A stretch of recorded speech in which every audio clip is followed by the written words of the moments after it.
حجاج الفيل. هل الوازع الديني ضعف؟ يعني الناس تقعد تقول لك ايه، الحمد لله ظاهرة التدين انتشار مش عارف ايه وبتاع، وعلى الرغم من ذلك بنجد ركام من مساوئ الأخلاق كما أحب أن أقول دائما موجود مع زيادة ظاهرة التدين. هل هو تدين سطحي شكلي ما بيعتمدش على أنا خاطب فيه مسألة الأخلاق بجانب العقيدة؟ يعني أنا أهتم معاك بالعقائد جدا وبمسائل كثيرة هي من الإسلام بأهمية بمكان، الولاء والبراء، التوحيد بأنواعه، الرقابة، مش عارف الإحسان، لكن في النهاية أصل إلى الأخلاق، الحياء وما شابه ذلك، عفة اليد، عدم أكل الحرام. فحضرتك شايف هل في تقصير من الدعاة، ولا شايف إنه زي ما الأستاذ صبحي قال وزي ما الدكتور سعيد مصري قال إن المجتمع بقى دي ثقافته، فبنفصل أنا متدين ماشي ما عنديش مشاكل، إنما ما عنديش أي مشكلة إن أنا لازم أدفع عشان أخلص؟ شايفها إزاي؟ بسم الله والصلاة والسلام على رسول الله. بداية أنا لي رؤية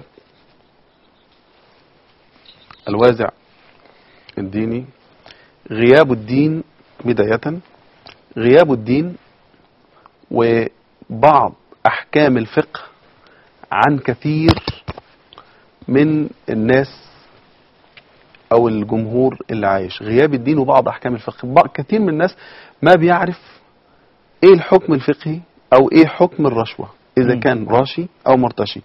إذا كان في القانون الراشي بيترك، خلاص أنت دفعت تترك، إن اتمسكت تترك، وإما اتمسكتش خلصت مصلحتك. لكن عندنا في الدين وضع تاني. فأنا بقول عندنا في الدين إيه؟ النبي صلى الله عليه وسلم قال لعن الله في الحديث لعن الله الراشي والمرتشي، وفي رواية أبي هريرة والرائش، يعني الوسيط بينهما. إذن الاثنان أو الثلاثة. ساعات المرتشي مكسوب شوية من المرتشي، من الراشي. المرتشي مكسوب من الراشي يدخل واسطة، يعني يدخل وسيط بالظبط كده. بيسموه سك. دخول الوسيط ده برضو معاهم اشترك في الإثم سواء. الثلاثة ملعونين. نعم. يعني اللعنة هنا طرد من رحمة الله. فأنا عايز أقول إن غياب بعض الأحكام الفقهية عن الناس، والناس عامة بدأت تهتم. مثلا تجد إنسان بيصلي في المسجد ويقول لك أنا باخدها هدية. طب أنت حكمت إزاي على إنها هدية؟ أو زي ما حضرتك تفضلت قلت في الأول إكرامية. نعم. إكرامية إزاي أو هدية؟ في حديث للنبي صلى الله عليه وسلم بتاع حميد الساعدي. نعم. لما استعمل النبي صلى الله عليه وسلم رجلا من الأزدي يجمع مال الصدقة.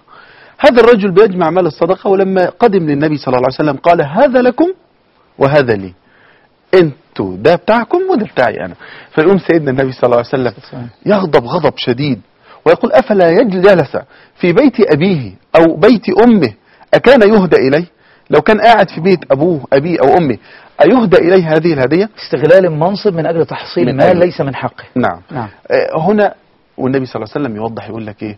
والله ما الذي يأخذ شيء من هذا، فمن أخذ شيئا من هذا يحمله يوم القيامة. الله. يحمله يوم القيامة على عاتقه. أنت جمعت مال حرام، أنت خدت مال رشوة، ظننتها هدية، والهدية دي غير مقبولة. نعم. دي مش هدية. نعم. ده هدية من أجل منصب. نعم. سيدنا عمر بن عبد العزيز لما كانوا يدوا الهدية فلا يقبلها، قالوا النبي صلى الله عليه وسلم يقبل الهدية وأنت لا تقبل. نعم. النبي بيقبل وأنت ما بتقبلش. قال لا، كانوا يعطوها للنبي صلى الله عليه وسلم لأجل نبوته لا لولاياته. نعم. أما بالنسبة لنا نحن فإحنا بناخد الهدية دي مش هدية، هي أصبحت رشوة. نعم. طيب قبل ما أرجع للدكتور سعيد، هل أنت بتشوف أي رأي تميل إليه؟ في رأي يقول لك أنت لو ليك حق في مكان ومش هتقدر تحصل على الحق ده إلا من خلال الرشوة، ادفعها والإثم على المرتشي. ورأي تاني يقول لك اصبر واحتسب. بتميل لأي رأيين يا شيخ حجاج؟ يعني أنا حقي وعايز أخده وده حق طبيعي، يعني لا في انفصال ولا مثلا في شبهة. حقي جه وقت إن أنا أركب التليفون ودوري عدى عليه 3000 واحد، وكل ما يجي أروح أقول له ده اللي فات ده قبلي كنت أنا قبله ب 3000، يقول لك عدي بكرة، أصل ما فيش كابل، أصل ما فيش بنك، أصل ما فيش سويتش. فتحت راسك وحطيت له مياية في درجه، الخط يركب لك بعد ربع ساعة. فتعمل كده أو بتوافق على رأي بعض العلماء المتأخرين بيقولوا تعمل كده عشان تاخد حقك، ولا تمتنع وترفض وتصبر وينتهي الأمر عند ذلك؟ في الحالة دي عايزين نعرف الأول معنى الرشوة. اتفضل. الرشوة هو مال يدفع لإبطال حق أو إحقاق باطل، هذا عرفه العلماء القدامى. نعم. أما في العرف الجاري مال يدفع للحصول على شيء يصعب الحصول عليه، شيء صعب انك تحصل عليه، او من حقك ولكن صعب ان تحصل عليه.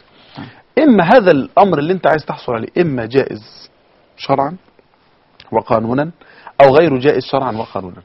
في مسألة الجائز شرعا وقانونا، لو انا شيء زي ما حضرتك بتكلم نعم. في تليفون او في حاجة زي كده، نعم.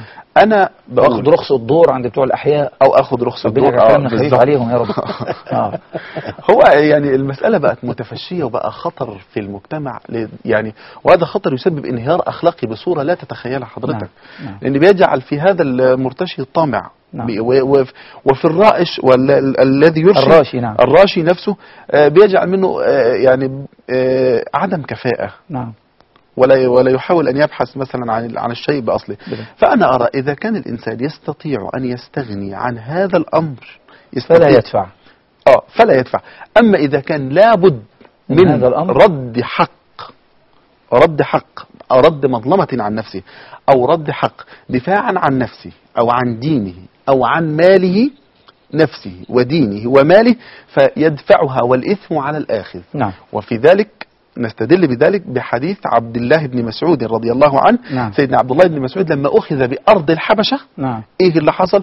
دفع دينارين. نعم. الدينارين اللي دفعهم دول، يعني احنا لما بنحسبها ما دفعهمش للي مغتصب، لا ده دفعهم له علشان يخلصوا. نعم. من الطريق. فلما دفع سيدنا عبد الله بن مسعود الدينارين كان الاسم على الايه؟ على الآخذ وليس على عبد الله.